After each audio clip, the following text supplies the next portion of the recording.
Aube sur l'Adrar des Iforas, vallée d'Ametetai. L'hélicoptère est la cible favorite des insurgés. Pour échapper au tir, l'appareil rase les falaises, parfois à 6 mètres du sol.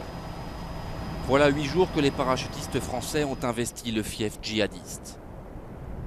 8 jours de combat et de traque à la recherche des otages français. 2 soldats français sont morts ici et plus de 100 djihadistes. 2 mois après le déclenchement de l'opération Serval, le sanctuaire d'Aqmi est aux mains des légionnaires parachutistes. Donc le risque maximum c'est quoi? C'est qu'il y ait quelqu'un avec une Kalachnikov ou un armement quelconque qui nous attende. Et le risque aussi c'est que c'est un risque kamikaze, c'est qu'à l'intérieur un mec désespéré il se fasse sauter sur sa caisse de munitions.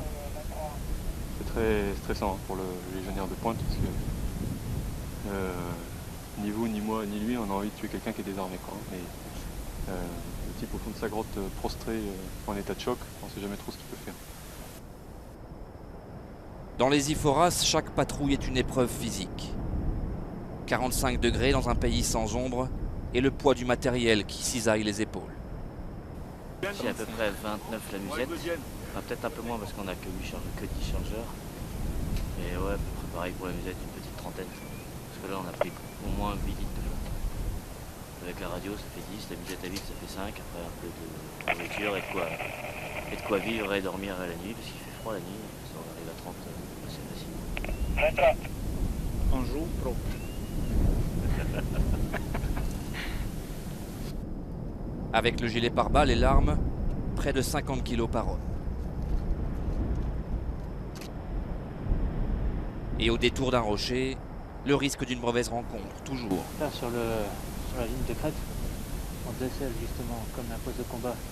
Et il y a une ouverture semblable à une meurtrière dans laquelle on perçoit quelque chose. Après le passage de l'aviation, seuls les hommes à pied peuvent débusquer les djihadistes enterrés. C'est un embossement justement dans lequel ils disposaient des pick-up et très bien camouflés puisque l'armée de terre avait du mal à les repérer. Ça rentre dedans, ça sort de l'autre côté. Et ici c'est le poste où il peut être plusieurs personnels pour défendre la zone. Partir par là, sortir de l'autre côté, tirer et ici la zone d'attente. À l'intérieur, possibilité de mettre des caches si vous voulez. Possibilité de mettre la cache, l'armement, tout ce qu'il faut pour vivre et combattre pendant certains jours. Pour ça, c'était préparé de l'avance. Quand on regarde ici, c'est des pioches qui sont faites. C'est-à-dire ça demande quand même un petit peu de temps pour préparer ça. Et préparer pour combattre et tenir le terrain. Qui est et en même temps, pour faire plus de dégâts aux hommes en face, parce qu'ils sont bien protégés. En s'emparant de la vallée d'Ametetai, les légionnaires pensent avoir conquis le sanctuaire djihadiste au Mali. Mais pour le moment, toujours aucune trace des otages français. En s'emparant de la vallée de l'Ametetai, les parachutistes français pensent avoir touché les groupes islamistes au cœur. Il ne faudra alors plus que quelques semaines pour que les militaires s'emparent de la totalité du massif des Iforas.